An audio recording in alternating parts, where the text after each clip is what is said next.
Right. Purushottam Reddy గారు senior analyst మనకు phone లైన్లో అందుబాటులో ఉన్నారు. పురుషోత్తం రెడ్డి గారు, ఈ 99 పైసల పాలసీ ఏమైనా ఇండస్ట్రియల్ పాలసీ రాష్ట్ర ప్రభుత్వం తీసుకొచ్చిందా? ఎందుకంటే ఉర్సా అనే కంపెనీకి 99 పైసలకి ఇవ్వబోతున్నారు.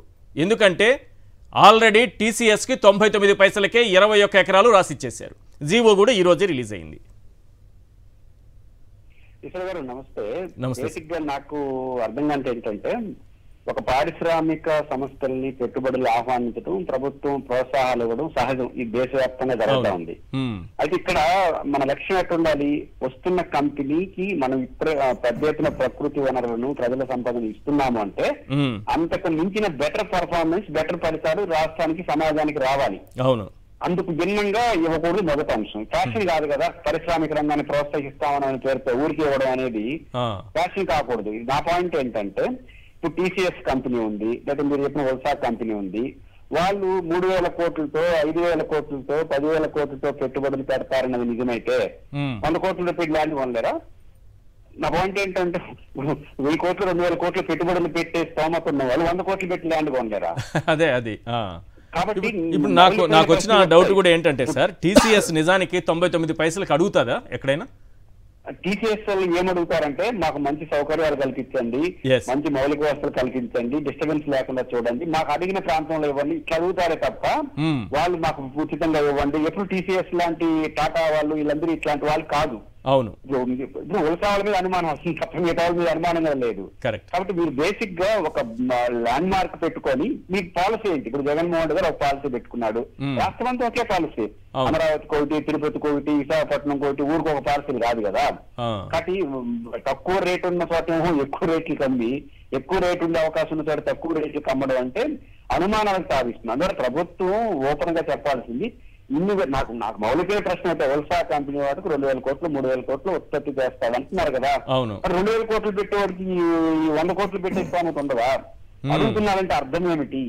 కాబట్టి వాళ్ళు అడుగుతున్నారో మనం ఇప్పుడు వాళ్ళు 10,000 కోట్ల రూపాయల పెట్టుబడులు అంటున్నారు సార్. 10,000 కోట్ల రూపాయలు పెట్టుబడి పెట్టేటటువంటి ఒక సంస్థ మీరు అన్నట్టుగా 100 కోట్లు పెట్టుకుందా?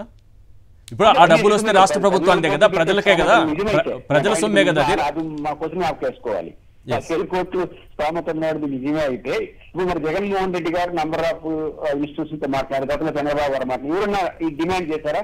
పారిశ్రామికల్ని మాకు తక్కువ ధరకి ఇవ్వండి. ఇప్పటి వరకు ఆంధ్రప్రదేశ్ లో ఎస్టాబ్లిష్ చేసిన కంపెనీలు ఏవైనా మాకు స్థలం ఫ్రీగా ఇవ్వండి అడిగి ఉన్నారు? హైదరాబాద్ లో ఈ కంపెనీలు ఫ్రీగా ఇస్తున్నారా? 99 పైసలు ఏముంది, అది ఫ్రీగా ఇచ్చినట్టే కదా. 99 పైసలకి ఇవ్వండి. అదే ఇప్పుడు ఉదాహరణకు శ్రీ సిటీ ఉంది, రాజశేఖర రెడ్డి గారి ప్రభుత్వం 1,300 నుంచి మీకు దగ్గర 2,000 కోట్లు పెట్టుబడులు పెట్టుంటుంది ప్రభుత్వం వైపు నుంచి. అది భూముల వాటికి సంబంధించేది. ఇప్పుడు రెండు ప్రమాదాలు ఉన్నాయి. ఒకటి ఇప్పుడు ఇది క్వశ్చన్ చేస్తే, లేదు మీరు కంపెనీలు రాకుండా అడ్డుకుంటున్నారు, ఉద్యోగాలు రాకుండా అడ్డుకుంటున్నారని ఒకటి, లేదా మీ పైన ఎవరైతే మాట్లాడతారో వాళ్ళపైన కేసులు పెట్టే విధానం ఒకటి. ఎలా చూడాలి ఇప్పుడు దీన్ని ప్రజల్లోకి తీసుకెళ్లాల్సిన అవసరం ఉందా లేదా?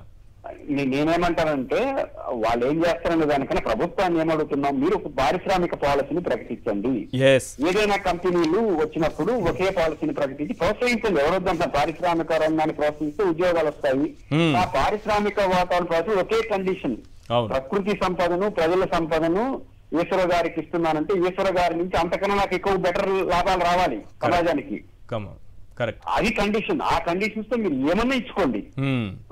10,000 మందికి ఉపాధి వస్తుంది. ఇప్పుడు ఉదాహరణ శ్రీ సిటీలో 1,300 కోట్లు పెట్టి ప్రభుత్వం ఏర్పాటు చేసింది. 50,000 మందికి ఉద్యోగాలు వచ్చాయి, 50,000 కోట్లతో పెట్టుబడులు వచ్చినాయి, 100 కోట్ల రూపాయలు ప్రభుత్వానికి ఆదాయం వచ్చేసింది. రీజనరేషన్. మీరు ఇచ్చే కంపెనీలు రీజనరేషన్ ఎంత, రీఎంప్లాయ్మెంట్ ఎంత, రీ ఇన్కమ్ ఎంత ప్రభుత్వానికి. ఈ కండిషన్స్ తో మీరు ఫ్రీగా ఇచ్చుకొని వద్దానట్లేదు. Right. Thank you sir Purushottam Reddy garu, మీ విశ్లేషణ అందించినందుకు. Karumuri Venkata Reddy garu, thank you so much sir ఇవాళ చర్చలో పాల్గొన్నందుకు. అలాగే doctor Pradeep Chinta garu, thank you so much sir. ఇది ఇవాళ చర్చా కార్యక్రమం. చూస్తూనే ఉండండి సాక్షి టీవీ.